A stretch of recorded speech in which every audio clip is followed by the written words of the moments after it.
Hello folks, my name is Stephen Cook and I'm a professor at Carleton University in Ottawa. I'm also Secretary of the College of the Royal Society of Canada, and it's my pleasure to welcome you to today's session focused on our contributions to the S20 activities over the past year.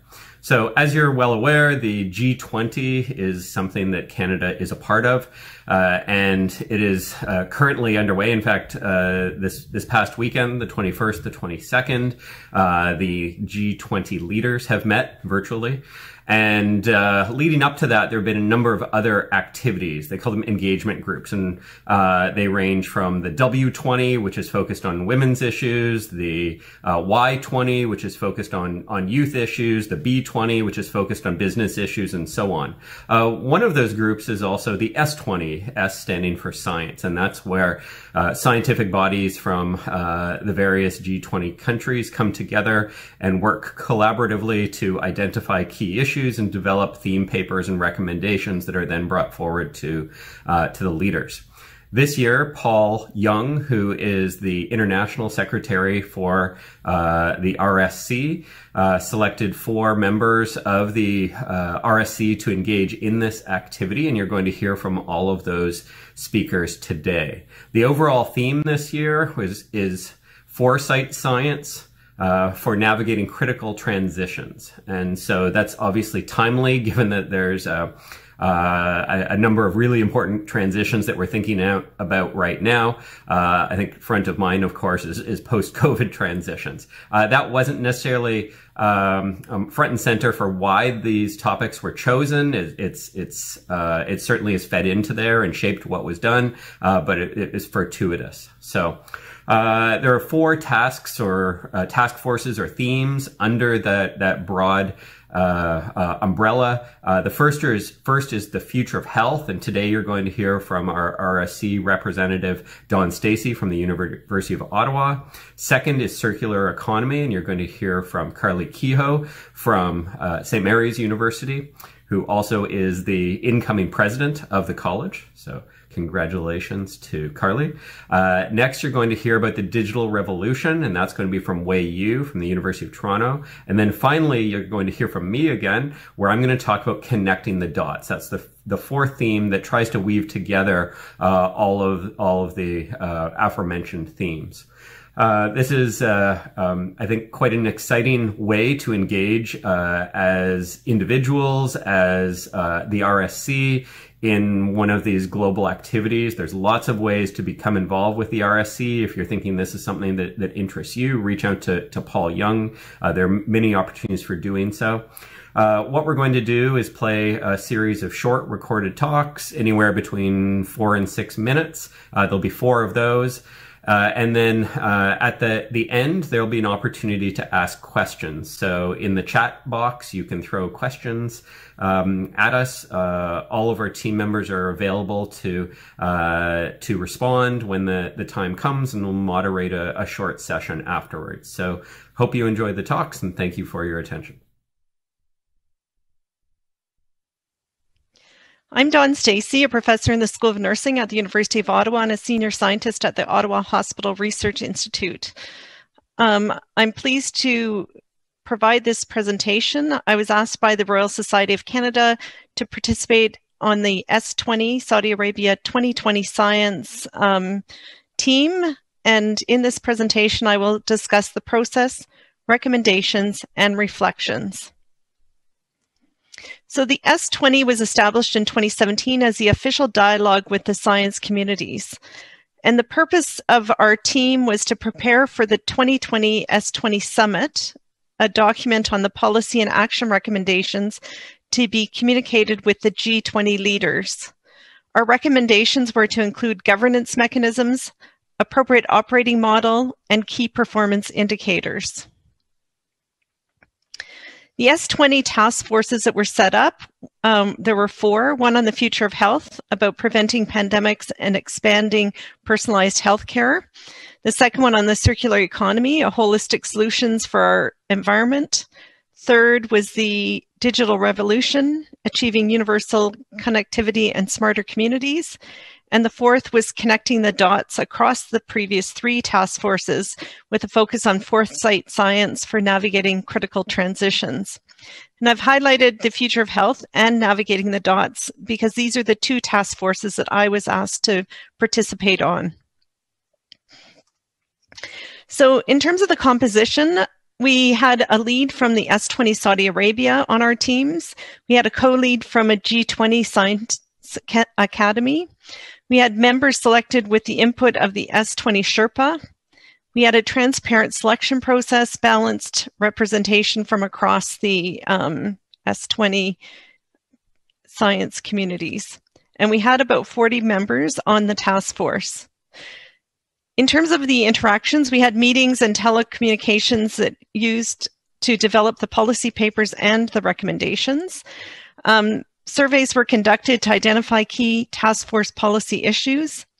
We had a specific timeline for each task force that was bound by the S20 milestones and timelines, and the S20 Secretariat facilitated and provided logistic support. In terms of outputs, we had to develop draft policy paper with recommendations for the G20 science communities.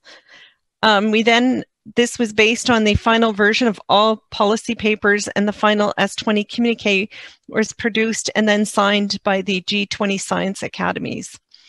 And then the published the S20 Foresight report, collecting all S20 task force activities.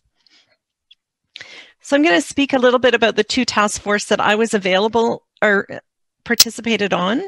The first was the future of health. The aim of our task force was to enhance collective understanding of the science that underpins the most serious threats to human health and well-being. We were to unravel possible solutions based on advances in biological and computational sciences and inspire and motivate policies and actions that will translate scientific knowledge into tangible human benefits. On this task force, the key health problems that we identified was the global spread of COVID-19, the communicable and non-communicable diseases, healthcare spending globally, which was estimated at $7.5 trillion US, the impact on individuals, families, governments, and with a specific interest in lost workforce productivity. In terms of innovations in healthcare that we were asked to focus on, one was technology with a particular interest in the digital revolution. So telehealth appointments for lower costs and improved access, robotic assisted surgeries for better precision and efficiency. The second innovation was around artificial intelligence and deep learning, revolutionizing data utilization in healthcare. The third was personalized medicine, or the omics fields, genomics, transcriptomics, proteomics, epigenomics, to improve individual response to prescribed medicines, and big data for predictive healthcare for pandemics, high fidelity modeling, innovative digital twin-based solutions for accelerating vaccines and drug development. So this is setting the stage for what we were tasked with on the Future of Health Task Force. As I mentioned, I was also on Connecting the Dots Task Force, and this was really focused more on foresight science and connecting the dots across the previous 3 task forces. So a concept framework for several forward-looking approaches to the future to inform decision-making and includes long-term considerations. We were also aimed at action in the form of public or private policymaking, strategizing, and planning.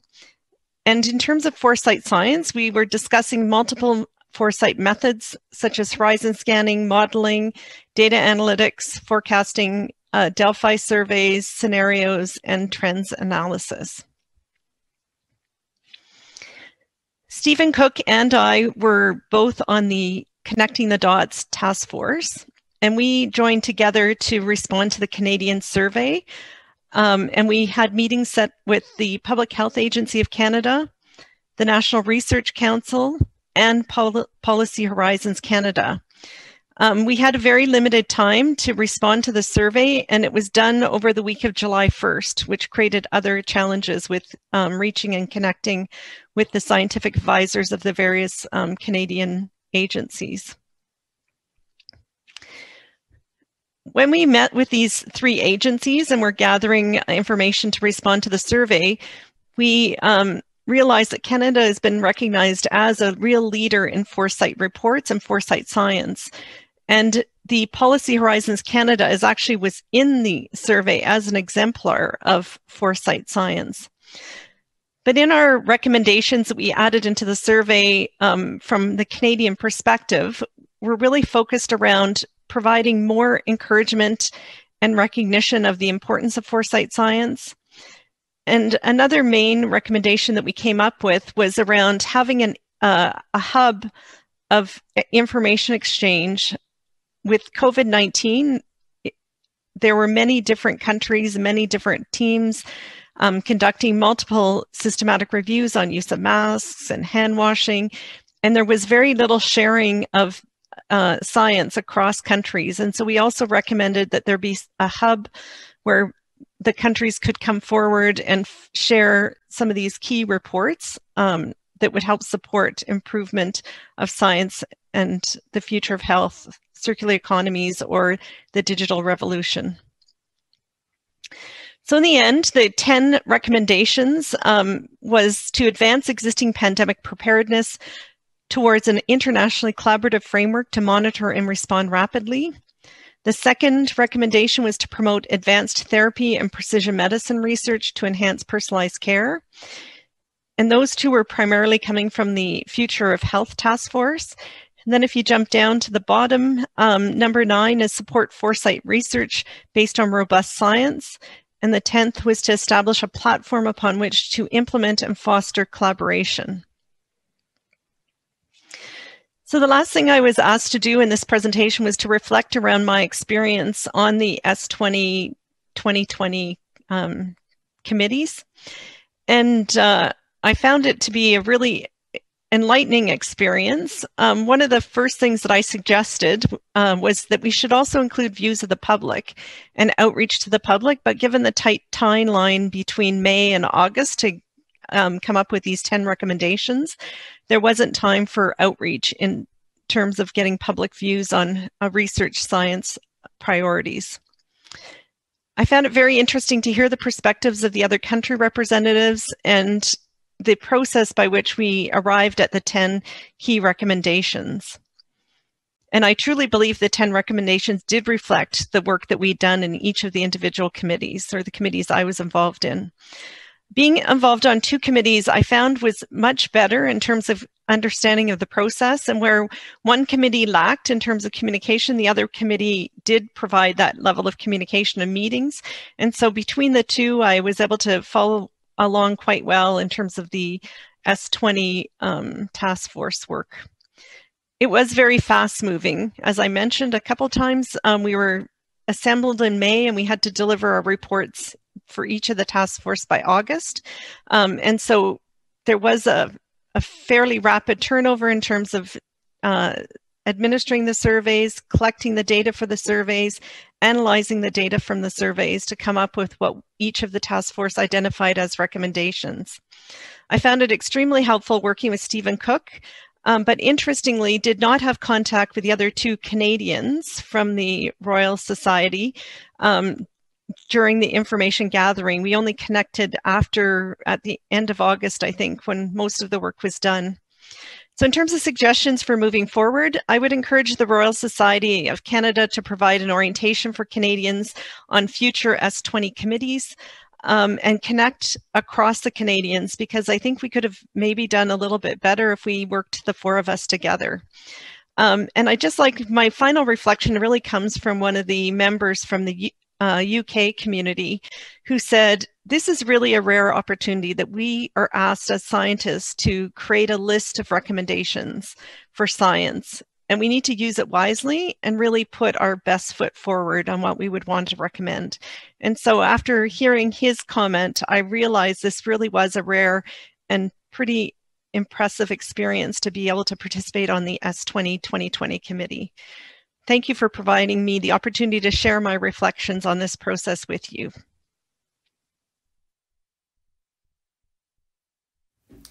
Hello, my name is Carly Kehoe, and I was delighted to be asked to participate for the Royal Society of Canada in Science 20, which was organized and run by Saudi Arabia for part of its 2020 agenda. And I participated in the circular economy group. There was some really interesting discussions that happened within this group, and there were a few critical transitions that were identified, and then some challenges and some policy recommendations. So I would like to go through those three components. In terms of the critical transitions, what was identified was that there was an unsustainable use of natural resources such as water, food, energy, and materials. Secondly, there is increasing disruption of global supply chains due to system shocks, and this can be health, environmental, technological, or financial, or as we're discovering now, a global health pandemic. Thirdly, growing biodiversity losses and climate change impact also represented a critical transition. And fourthly, increasing frequency of technology disruptions across all economic sectors was also seen as a critical transition. Now, some of the challenges that were identified as being associated with these transitions include technological immaturity, limited research and development that's focused on building sustainable production and consumption, industry's lack of interest in this because of market failures or worries about market failures, limited data or non-existent data that could help to promote circular economies. Now, in terms of the policy recommendations that the group came up with, there were 6 main ones. And the first seems really obvious, and that is to increase research and development for improving circular economy topics in things like water, food, energy, and materials. Now, some of the things associated with this is to identify promising technologies early on, to enable public and private collaborations for research and development, and also introduce educational training programs that will help to deliver jobs. And if people, the public, see this, it's something that they're more likely to buy into. The second policy recommendation was to promote carbon circularity through advancing carbon capture, utilization, and storage technologies. So, and connected with this is the promotion of investment in carbon capture, standardization of technologies, the encouragement of research and development, and also the use of innovative technologies that have a really, really good result and can then be standardized across the board.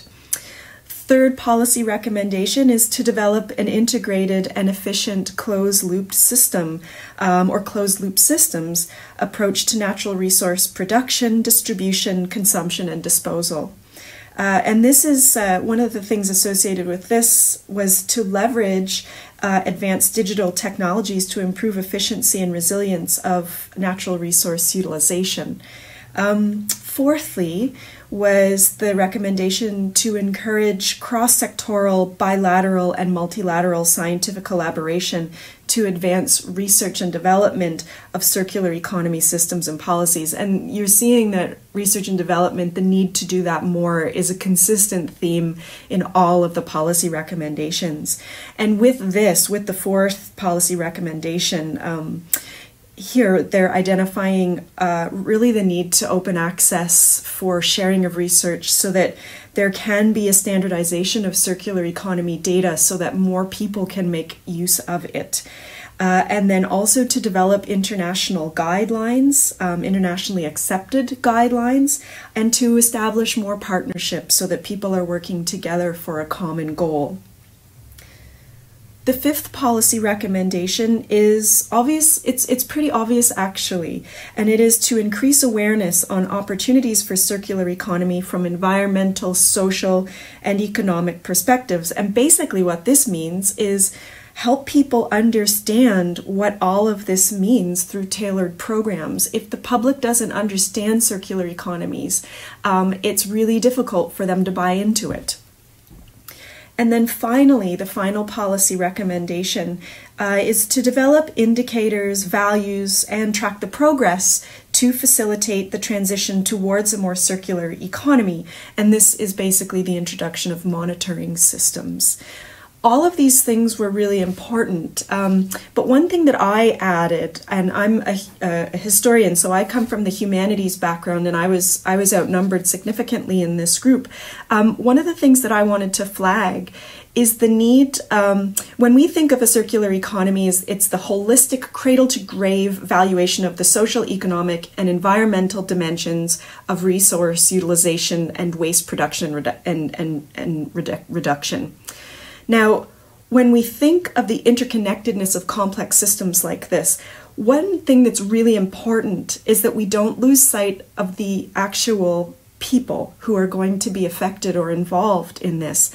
And I think that if we want to ensure secure economic systems in countries with vulnerable economies, and I think this number is going to increase significantly because of the impact that COVID-19 is going to have, it's these understanding the secure economic systems in these countries with vulnerable economies is an important component of circular economies, and it really can't be forgotten. For example, one of the big challenges that we are facing, most countries are facing in our time, is mass migration, and this is often brought on by environmental disaster, by war, and or conflict, and by economic crises. And so a question that we need to ask of any policy recommendation or any policy paper moving forward, for example, is how might mass migrations and the humanitarian crises that accompany them, and this is broadly defined, and of course there are multiple layers to all of this, but can they be reduced through the development of more healthy circular economies? And another question that I asked that I think is important for all of us to consider is it relates to the idea of the need to highlight the importance of the rural world. It's important to explore the role that healthy circular economies can play in actually sustaining rural communities and a country's ability to, for example, to feed itself. And also, how can education be used at early stages to promote sustainability in the rural world? Now, some of this can come in through the policy recommendations, and it will, but I think these are thoughts that we need to add to make this a much more coherent and much more successful approach to a circular economy. Basically, let's not lose sight of the people who are on the ground and going to be affected by any change that's made. Thank you very much.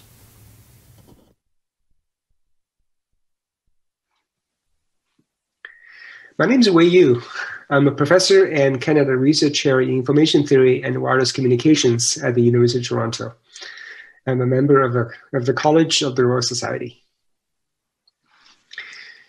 This year, I've been asked to represent the Royal Society of Canada in the Digital Revolution Task Force of the S20 Summit, hosted virtually by Saudi Arabia.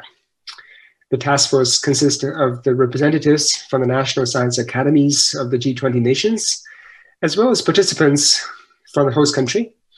And it was chaired by Professor Tariq Al-Nafari of KAUST in Saudi Arabia and Professor Ron Tucker of the University of Melbourne in Australia. The task force members had the opportunity to share each nation's perspectives on the future directions of the digital technology and its impact on human society. The task force held multiple teleconferencing calls in the summer and produced a set of recommendations and a policy white paper as inputs to the S20 communiqué. In this presentation, I will summarize some of the recommendations of the Digital Revolution Task Force. The digital technology landscape is advancing rapidly. The ongoing COVID-19 pandemic brought the importance of reliable broadband internet access to the fore. We now rely on e-commerce, e-health, and remote education more than ever. The digital revolution will also soon enable smart city, smart home, and will bring Internet of Things to our daily lives. Underlying this rapidly advancing digital revolution are the emerging technologies such as machine learning, big data analytics, robotics, computer vision, natural language processing, cloud computing, 5G and soon to be 6G mobile communications, autonomous vehicle, blockchain, and advanced manufacturing, etc. The expected outcomes of the task force are the identifications of opportunities and challenges that are ripe for global collaboration, and also highlighting policies that must guide digital economies and smart urbanization. The task force focused on 4 key elements of the digital revolution. These are connectivity, data governance, artificial intelligence, and smart community. So in the following, I'll talk about some of the key issues addressed in the task force. First, connectivity. Connectivity has been the defining feature of the digital revolution. In this area, the task force believed that universal and reliable broadband connectivity for all peoples, regardless of their locations and socioeconomic status, is crucial for the benefit of the digital revolution to be shared equitably across humanity.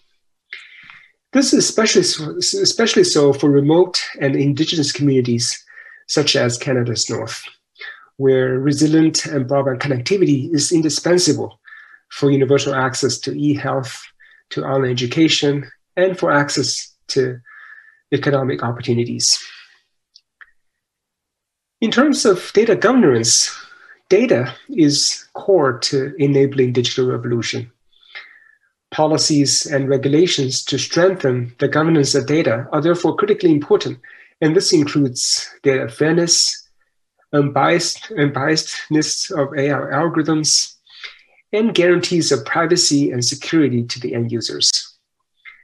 The task force sees the lack of global policies and standards in this area to be a major concern, especially in light of widespread misinformation, fake news, and misuse of personal data gained through cybercrimes. Artificial intelligence is poised to lead the way to the next phase of digital revolution. Many what once were regarded as uniquely human abilities are now increasingly realizable by computers. But to reap the full benefit of AI, it is also critical to establish frameworks for building trustworthy AI in areas such as accountability, transparency, explainability, and fairness of AI algorithms that would ensure the ethical application of AI. And finally, smart cities and smart communities that use sensors and actuators connect to the Internet of Things will be able to improve efficiency of community services, such as transportation and waste management.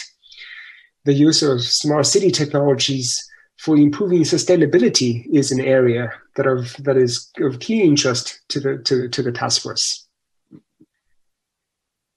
The task force examined the following impact areas of critical transitions for digital technologies. These critical transitions include connectivity disruptions and network stress due to extreme events, and this includes natural disasters and geopolitical conflicts causing disruptions to digital connectivity. Increased digital vulnerability due to large-scale cyber attacks, data theft, and fraud are also a major concern. And there's also the loss of trust due to rise in deep fakes and misinformation. And finally, the emergence of digital divide in access to digital technologies is an area that requires the support of governments. The task force made the following policy recommendations for addressing these critical transitions.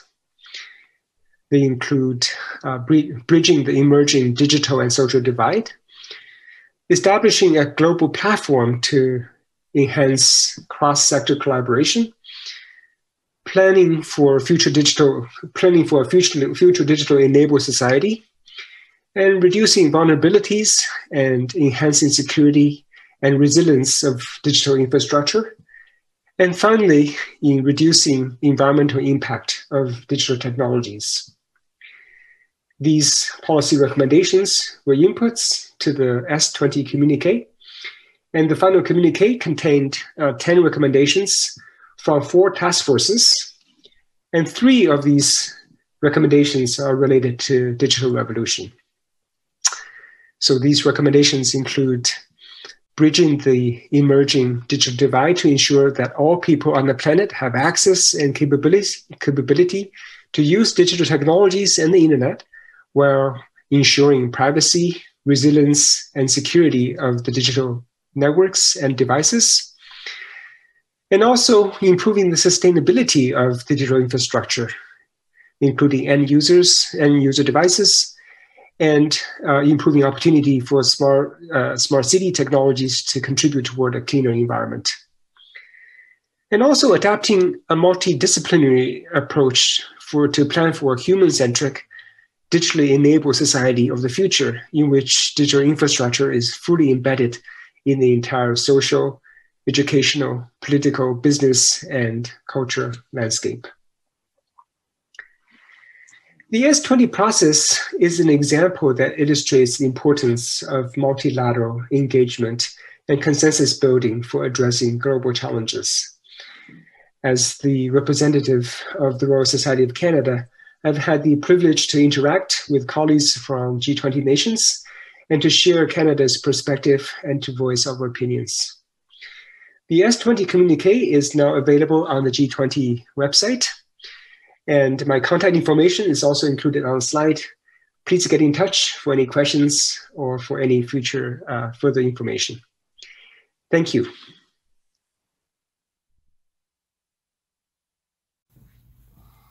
Hello, my name is Stephen Cook. I'm a professor at Carleton University, and today I'm going to be sharing with you some of our experiences with serving on behalf of the RSC on the S20 activities dealing with connecting the dots. So this is the last theme, and it's very much the umbrella or the glue that's to bring all of these individual parts together.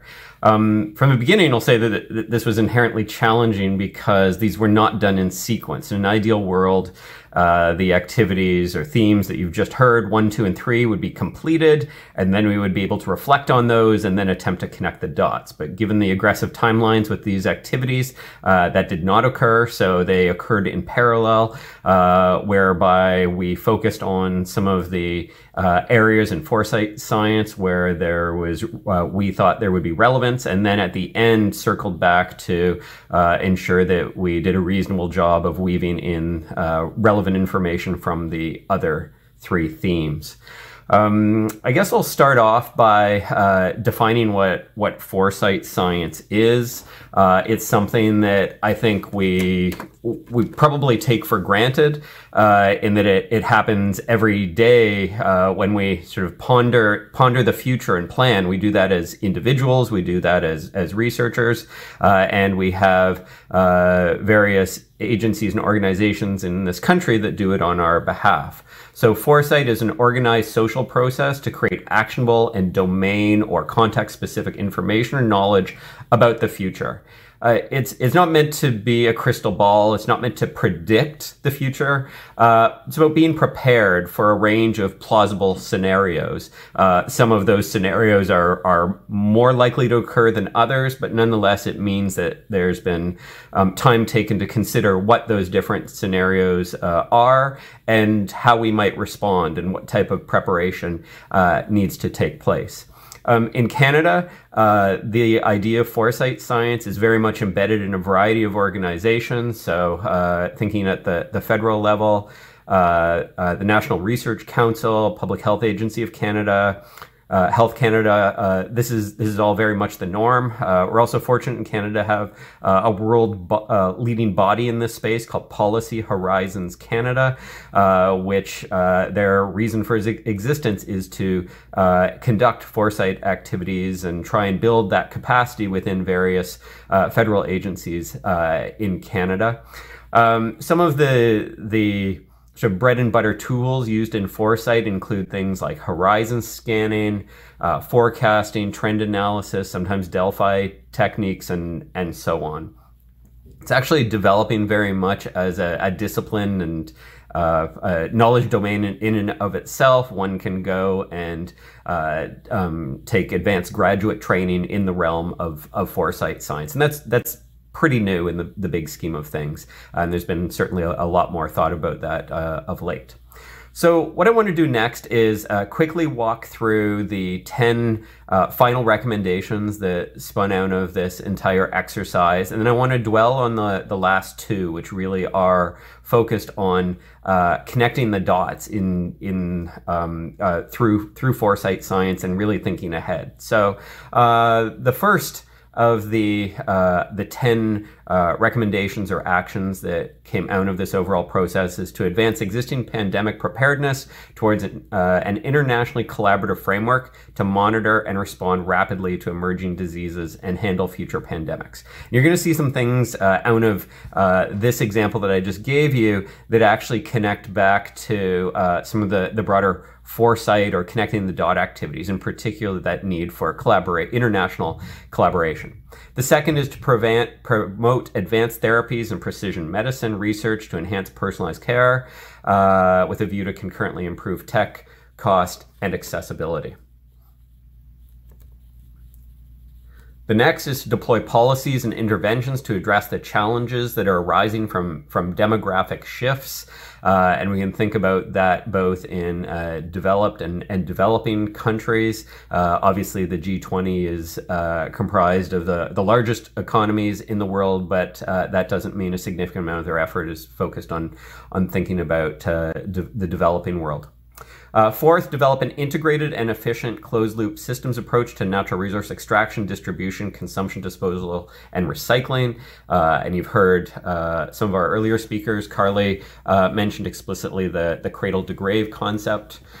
Promoting the circular design of materials and energy systems through advancing the 3 Rs plus renewables, aimed at a net zero carbon emissions. So again, even though health is front of mind these days, we're seeing environment play a key role, and there's obvious and clear direct links between environment and health. Number 6 is bridging the emerging digital divide to ensure that all people on the planet have access and capability to using digital tech and internet, while ensuring privacy, resilience, and security of digital networks and devices. And I think we've all seen during COVID times the importance of being able to communicate. We use it for learning. We're using it for work. It's incredibly important. Number 7, improve the sustainability of digital infrastructure, including end-user devices, and improve opportunities for smart city technologies to contribute to a cleaner environment. Again, starting to see these pieces come together. It's not just about digital technology for in and of itself. It's about how that can be used to foster improvements in social structures, improvements in the environment, and so on. The next, number 8, adopt a multidisciplinary approach for a human-centric, digitally enabled society of the future, in which digital infrastructure is fully embedded in the entire social, educational, political, business, and cultural landscape. And then the last two, these are the ones that really are focused on foresight science. Supporting, number 9, supporting foresight research that is based on robust science, repeatable methods, and open sharing, and incorporates recent advances in complex systems analysis. And then number 10, establishing a platform on which to implement and foster international collaboration and to build trust in foresight research and activities. So both 9 and 10 really highlight the importance of a couple things. One being the need to connect as a global community. Not all jurisdictions, not all countries have the same level of capability in engaging in foresight science. We need to recognize that and to share what's known in countries where this is very, very normalized. Canada would be a great example. I think we have a lot to offer the global community, and Policy Horizons Canada in particular is very well regarded on the global stage for what they do.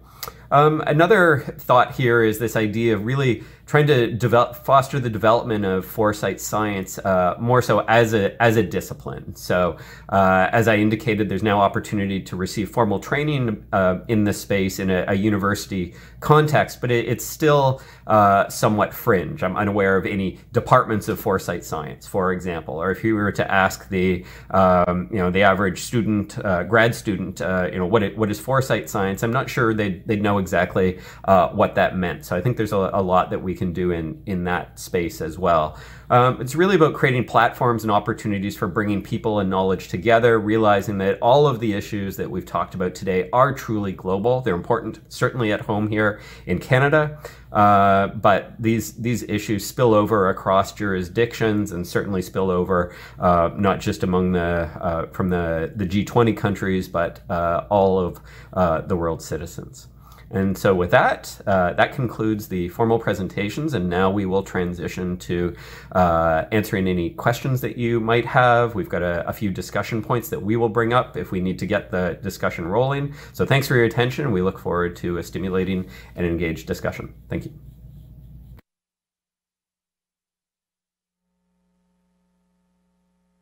Hello, folks. I'd like to start by thanking my colleagues. You've just heard from them. You've heard 4 different presentations, and it's really set the stage for the short conversation that we will now have. We have roughly 20 minutes to chat.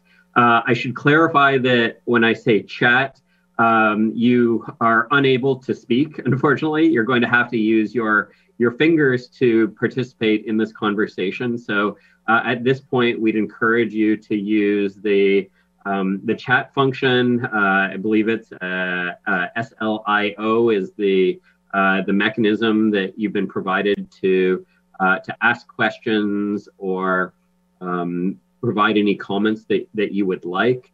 And so we'll watch for those comments to come in. The QR code should appear on your screen, and that's what you can use to easily, if you're tech inclined, send questions or comments our way.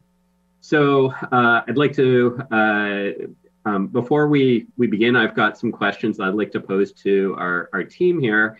I'd like to also acknowledge just the great support that we had from the team in Saudi Arabia, as well as around the globe. And I think that's why all of us stepped up when asked to participate and engage in this activity, because it allowed us to engage and learn and connect with colleagues around the world. I should also note that from the beginning, this was intended to involve a number of face-to-face activities. And so thanks to COVID, the Saudi team pivoted, and all of this was done online through various virtual mechanisms. Again, I would have loved to whiteboard it with colleagues from around the world, but didn't quite happen in that way. But something I think we can all look forward to, connecting with the new colleagues that we've connected with from around the globe. So with that, we've got a number of points here just to get the discussion rolling. And some of these are going to be very domain specific and others sort of spill across. But one I want to touch on is the idea of vaccine development and manufacturing here in Canada. And so we're sort of at a time now where we're very reliant on other jurisdictions, companies based in other countries. And that certainly is somewhat risky here in the current circumstances.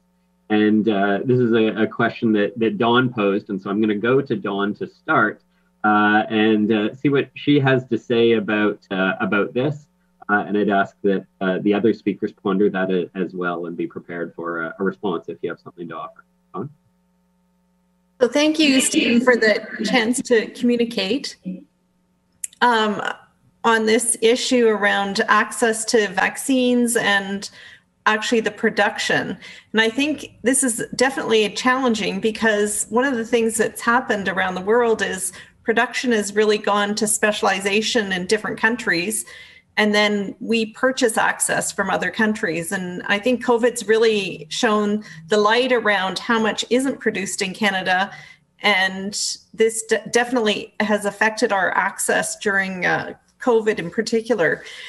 So I think I'm not sure that we will be developing and producing vaccines, not the top ones off the shelf that are coming out soon, because they're already coming from other countries already that we're purchasing access to. But I do think we need to think about how we can build the infrastructure within Canada to produce vaccines like a vaccine against COVID, because I don't think this is the end of pandemics. I think on the forecast is that we are likely to see more of these in the future. Thanks, Dawn. Wei or Carly, do either of you want to follow up? If not, I've got something that I can add to the conversation. Oh, please go ahead. Okay. And I think this is sort of one of the fascinating things, when we're talking about foresight, we're talking about thinking ahead, yet these are our tax dollars as well. And the pot of funds to enable these things isn't unlimited. And it's been a reasonable while since we've had a pandemic. And I'm not sure we've, at least in our lifetimes, we've had anything quite like this. And so where is that safe space to operate in terms of being prepared, but also not over-investing and essentially living in a bubble? So how do we find that sweet spot for investment in preparedness, yet not going overboard to the point where it's wasteful? Thoughts from the group?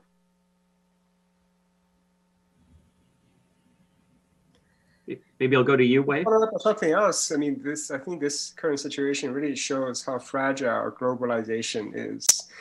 When something like a pandemic happens, then every country just look at its own interest, and it's very discouraging when you see people, nations behaving that way. But that's totally understandable. But this is one of the things that I don't have an answer for. What is the future for globalization in this context? Fascinating. Carly, anything like that? Well, just sort of building on what Wei said, one of the things that I get concerned about is, and this is, when the economy starts to get very fragile and regular people, like everyday people, feel that there is a tendency to kind of protect themselves. And I think this can happen at a national level too. And a worry that I have is, to what extent is there going to be a really significant divide between, and we already have a big divide between the global north and the global south, right? And that worries me a lot. What I kind of take comfort in actually is activities like this, which is in fact science diplomacy. And this is where you bring together scholars from all over the world and all different backgrounds, and they're trying to work together for a common cause or a common good. And so I think that, I think that that's sort of a silver lining that could be there.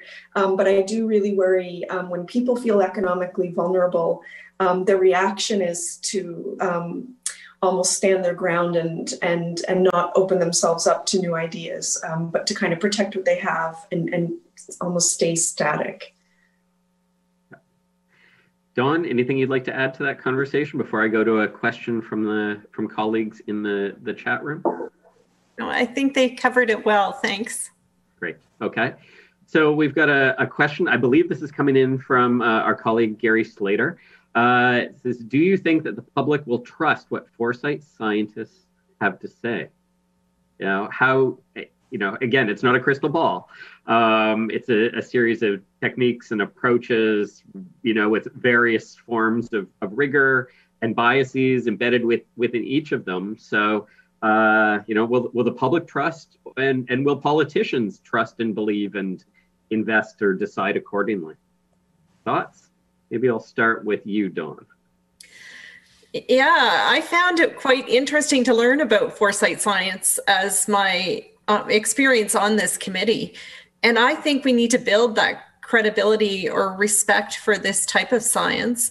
But if you look at what's happened with COVID, I follow the statistics in Ottawa, and they're modeling and they're showing us the data and graphing and helping us understand what's the current risk, what's the risk in 2 weeks, 1 month, 2 months. And so I think we're seeing and living foresight science right now, every day since the pandemic hit. Yeah, that's a great example, modeling the different scenarios of in terms of the various top-down, bottom-up activities that we can all do to reduce the spread. Great. Carly. Yeah, just this might just be my perspective, but I think that there has been an increase in trust in science because of the pandemic. But what I wonder is if the knock-on effect of that is going to be a more of a loss of trust within the political system, because scientists were warning about things like this for a while, and people didn't pay attention. And the economic and social costs are going to be with us for a really long time. And I wonder, you know, and it's brilliant. It's great to see a rise in the trust in science and in the broader population, at least that I can tell in Canada and in a lot of quarters. But is this coming at a political cost? And then what kind of change is that going to bring in? And then what's the effect on science and investment, for example, in research and development, and what gets prioritized and what doesn't? And as somebody in the humanities, for example, I could see people saying, oh, well, why would we invest in English and history when we really need to be investing in chemistry and biology and physics? And so are the disciplines going to start to crumble, or are universities going to make a case for that? But Carly, one of the advantages of foresight science is actually it's interdisciplinary and transdisciplinary. And so I think, crossed. Yeah, I think we're a good example of that in terms of what we've brought to this S20 panel is each one of us are very different in our backgrounds coming forward. Absolutely. And I would agree with that. I'm not sure the public sees it the same way that we do. And that worries me. That's a genuine concern. Yeah. And that's what was one of my early suggestions to the S20 committee is how are we building this communication out to the public to let them know what we're doing and building that, help build some of that communication back out. Because my research is in knowledge translation and how do we work with everybody to understand what we're doing. And I think that's something that would be good if we could do moving forward as a Royal Society is really try and look at how do we communicate this out to the public. And I think, you know, connected to this idea of trust of science, we've also seen the fact that science is imperfect, that it evolves, that it develops. And coming from that, the guidance and policy decisions also change. And to some members of the public, that would sort of imply that science is weak and shouldn't be trusted. Whereas, you know, for us, we recognize that it's adaptive and we learn and we change accordingly. So how to reconcile that reality with, you know, what might be perceived as a weakness by some folks. Yeah, in our task force, we talked a lot about fake news and misinformation that's enabled by technology. Before internet, it's not as easy to spread fake news, but it's very, very difficult to detect fake news and to limit its spread. You know, this is where events like S20 is really helpful in terms of providing a forum and to provide trusted information to the public. I think we're doing a good service in this regard. Great. And Wei, playing off of that, you sent me a question to consider asking, and I'm going to ask it now. And that was about the digital reach in Canada, but I'm going to expand that more globally. Where we have some folks that are well connected, if you will, in terms of technology and internet and access to information. Then we also have a large part of the global population, including fellow Canadians, who continue to have challenges with digital access, and that has been amplified by the pandemic, where we now require that information to, you know, book tests to go get to go book COVID tests, or to have our children learn online, or to connect with loved ones that might be in care facilities. So what do we need to do as a global community to enable the transition so that all have access? Right. Broadband access, internet access is absolutely an essential service, just like electricity road or clean water. But this is very much an urban-rural divide. In urban Canada, I think 98% of urban locations have broadband internet access, which is defined by 50 megabits per second downlink and 10 megabits per second uplink. But this is not true in the rural locations. I think only 40% of rural locations have broadband access, and in First Nations household, only about 30% of them have broadband access. But in those rural locations, the economics of providing this infrastructure, high-speed internet infrastructure, is extremely challenging. There are technological solutions to this coming the horizon. One of the things that's very, very promising is the low Earth orbit, LEO satellites.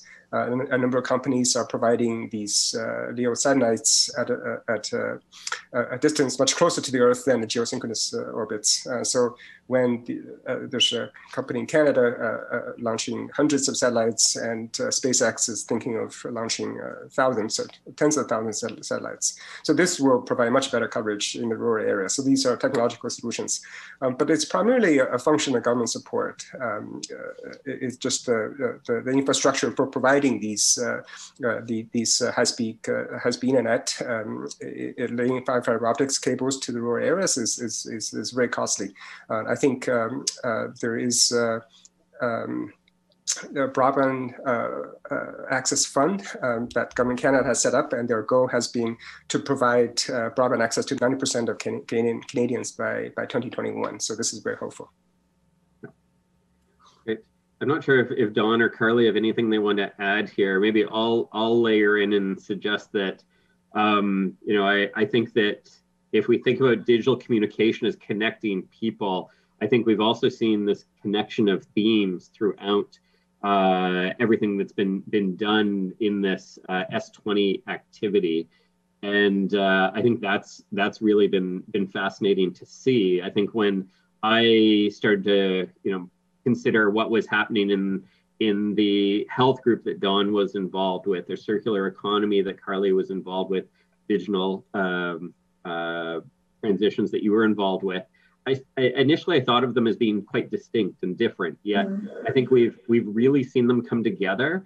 And I think in the background, in our own lives, not our academic lives, but our real lives, we've also seen this play out with COVID. And I think COVID has amplified all of these themes and made them even more relevant. And none of us were involved in the formative stages. I can't comment on exactly when the themes were identified and formalized. Obviously, the health one was intended to play off of the pandemic issue. I'm assuming if COVID did not arise, that might not have been on the table, or at least in the same way. So yeah, it's sort of been a fascinating time to engage in this activity, both professionally and personally. Can I just, there was something that I wanted to say when I was listening to Wei speak about the rural-urban divide. Coming from Nova Scotia and thinking about the limited internet access in a lot of parts of our province, it took a pandemic. It took a pandemic to make people really aware of the stark differences between connectivity in an urban center and a rural center. Even though in 2015, there was this really important report, the One Nova Scotia report, which was basically the growing divide between urban and rural Nova Scotia, if we don't get it under control, is going to kill the province. And one of those really important elements is, how do you connect people in rural parts of the province when there's still I think the majority of the population lives in rural Nova Scotia. And there are a lot of other provinces like that. And the thing that just makes me not surprised, because I'm a historian and I know people do stuff like this all the time, but it took a pandemic to make even my own university aware of the fact that a lot of the students, if they have to study at home, can't get access to the internet to take their courses. And so this is not just, I'm using Nova Scotia as an example, but this is a really big fundamental problem. And at what cost? Certainly. Dawn? And one of the other ones I want to bring up is telehealth, because it was one of the ones on our health agenda. And what's interesting is with the pandemic, we've been at this for 20 years that I've been doing work around telehealth. And it was always been, we need to do it better and better and robotic, and we need to have video. But in the pandemic, it's gone back to the telephone. And people have access to telephones, although many have their own cell phones, which can create its own challenges. But I think the pandemic has also highlighted back to some simplicity around how we can also operationalize telehealth, for example. And so we need to also be capitalizing on these different learnings that's happening during the pandemic of ways that we should be moving forward, because the patients are very happy with the way the system is now. And I don't think they'd be happy if we go back to the way it was at 100%. Agreed. So I'm told we're at time. I've asked if we can have 3 more minutes. We'll see what our puppet masters agree to. And yes, we have 3 more minutes. And so I want to use those 3 more minutes to ask all of you the same question. And I've already noted that Foresight Science is not a crystal ball, but nonetheless, we've been interacting with folks from around the world. And so imagine that we're 5 years down the road. It's not 2020, it's 2025. And whoever is responsible, whichever country is responsible for organizing the S20 decides to embark on something around transition. What are the transitions that you foresee or you think might be relevant in your domains 5 years down the road? Or do you think we're still going to be, will these same issues that we've talked about for the last year continue to be timely? I'll start with you, Wei. Future globalization, I already mentioned that. I think this is one of the things I'd really like to know. I wish I have a crystal ball, I don't. In this pandemic era, we saw it's just how important global cooperation is. Yet on the other hand, we have seen trade wars, trade barriers constantly being put up. I think this is one of the questions I think a body like G20 should really tackle, and to come with a consensus as to what is the future of globalization. How do we cooperate? How do we live together on this earth? Great, thanks, Wei. Dawn? I think for the future, for me, I think of AI, artificial intelligence, is probably going to continue to be a hot topic for the next 5 years. But I would really like to come back to how can we, across the G20 countries, do more sharing and not trying to be one up on the next country, but look at opportunities for sharing resources in science across countries. Fantastic, thanks. Carly? I think diversity in scientific research, and I'm using science in the broader European sense of the word, to get more people at the table to ask different questions, to see whether or not new solutions can be found, or at least the questions can be changed, because there are a lot of things that we just haven't got yet, and I think there's a reason for that. I think that, more voices, women in science, people from different ethnic backgrounds, people from different language groups, I think that it would be really good to develop a path that sort of spans a broad collection of nations, that it's more diversity in the voices of the researchers. Great, thanks, Carly. And then I'll offer my 2 cents. I'm an environmental scientist, and I think one of the spaces where we're going to need and see a lot of work in the future is on understanding the role of the individual. I think when we talk about environment in the past, we've talked about it as if it was all top-down or regulatory approach. And I think it's about, those nudges to change human behavior as it relates to how we consume, how we interact with the environment, how we vote, and so on. And so, and I think that's timely given COVID as well, because we're seeing both those top-down and bottom-up approaches, and they have to work in concert. One without the other just doesn't seem to work. So with that, I need to thank all of our viewers. I need to thank all of you and all of our colleagues around the world at the S20. We need to thank Paul Young, the International Secretary, for believing in us.